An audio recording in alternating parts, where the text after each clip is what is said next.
जय जिनेंद्र बंधुओं, श्री मुक्ताबली व्रत कथा। मगध देश में राजगृह नामक नगरी थी। वहाँ के राजा श्रैणिक और रानी चेलना थी। रानी चेलना धर्मशील और गुणवती थी। एक समय विपुलाचल पर्वत पर 24वें तीर्थंकर श्री महावीर स्वामी का समवसरण आया था। यह सुनकर राजा बहुत आनंदित हुआ और अपने सब परिवार सहित वंदना को गए। वहाँ उन्होंने श्री जिनेंद्र देव की पूजा की और श्री गणधर से प्रश्न किया कि हे स्वामिन, मुक्ताबली व्रत का विधि विधान बताने की अनुकंपा कीजिए।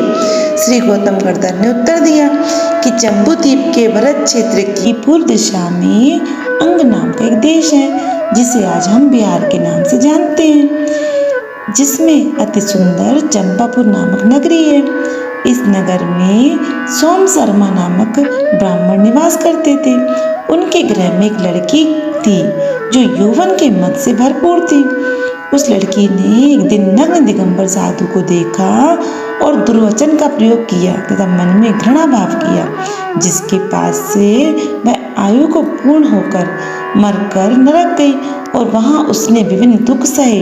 आयु के अंत में वहां से चलकर अनेक भवों में भ्रमण कर वह एक ब्राह्मण के घर पुत्री हुई। उसका नाम निर्मिका था। उसके शरीर से भारी दुर्गंध आती थी, इस कारण लोग उसे दुर्गंधा कहा करते थे। दुर्गंध के कारण कोई उसके निकट तक नहीं ठहर सकता था। वह जैसे तैसे बड़ी हुई, परंतु उसे आजीवन खाने का कष्ट रहा। उसे बहुधा भिक्षा से भोजन या जूटन द्वारा उदर निर्वाह करना पड़ता था। इस प्रकार उसका जीवन भारी अशांति व दुख से व्यतीत होता था। एक दिन सुदैव वश उसे किसी दिगंबर जैन साधु के दर्शन का सौभाग्य उपलब्ध हुआ। दुर्गंधा ने उन्हें नमस्कार कर प्रश्न किया कि हे गुरुदेव, मैंने ऐसा कौन सा विशाल पाप किया था जिसके उदय से मेरा शरीर दुर्गंधमय हुआ और जीवन सतत दुखपूर्ण रहा। गुरुदेव ने उत्तर दिया कि पूर्व में दिगंबर साधु की निंदा और उनके प्रति घृणा भाव से तेरे शरीर में दुर्गंध और जीवन में विशाल दुख उपलब्ध हुआ है। यह सुन दुर्गंधा ने विनय की कि हे गुरु, मुझे कोई ऐसा व्रत दीजिए जिसके प्रभाव से मेरा रोग और कष्ट नष्ट हो जाए।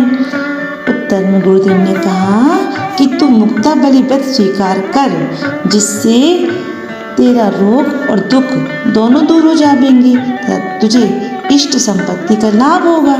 तब दुर्गंधा ने श्री गुरुदेव से आग्रह किया कि हे गुरुदेव, इस व्रत की विधि बतलाने की अनुकंपा कीजिए। गुरुदेव ने उत्तर दिया कि इस व्रत की विधि विधान इस प्रकार से है। तावली व्रत लगोए करिए भवि करके प्रेम, भादो सुदी साते जानू पहलो उपवास बखानो।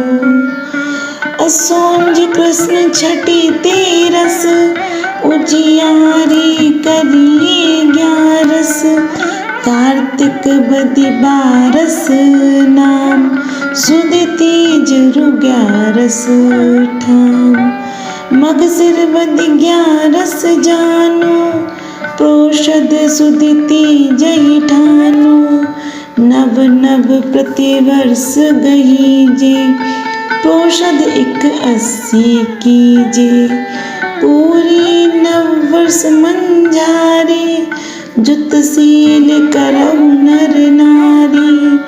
ताते फल पावे मोटो मिट है विधि उदय जो खोटो। मिट है विधि उदय जो खोटो। व्रत नव वर्ष में पूर्ण होता है। इनमें प्रत्येक वर्ष 9 उपवास होते हैं। कुल 81 उपवास होते हैं यथा भद्र पद शुक्ल 7, आशोज कृष्ण छठी 13, आशोज शुक्ल 11, कार्तिक कृष्ण 12, कार्तिक शुक्ल 30 और 11, मक्षर कृष्ण 11 के एक उपवास पूर्ण होने पर उद्यापन करें। और ओम ह्रीं श्रीं वृषभ जिनाय नमः। इस मंत्र का त्रिकाल जाप करें। व्रत के दिन विधिपूर्वक अभिषेक, पूजन, सामाजिक कार्य, कथा वचन आदि किए जावे तथा आरंभ व परिग्रह का त्याग किया जावे। 9 वर्ष पर्यंत व्रत कर उद्यापन किया जावे। उद्यापन की संक्षिप्त विधि निम्न प्रकार से है। सर्वप्रथम जिनालय में एक बड़ी टेबल पर पंच परमिष्टि विधान का मारना मारकर विधान किया जावे। शुद्ध अष्टग्रह तैयार कर श्री जिनेन्द्र देव का अभिषेक किया जावे। शांति धारा की जावे।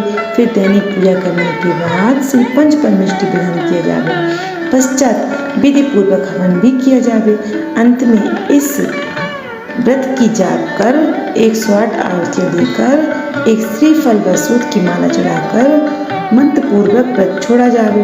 यह व्रत दुर्गंधा नाम की ब्राह्मण की पुत्री ने किया था, जिसके प्रसाद से वह प्रथम स्वर्ग में देव हुई और वहां से चलकर मथुरा में श्रीधर राजा के यहाँ पद्मव्रत नाम के पुत्र के रूप में जन्म लिया।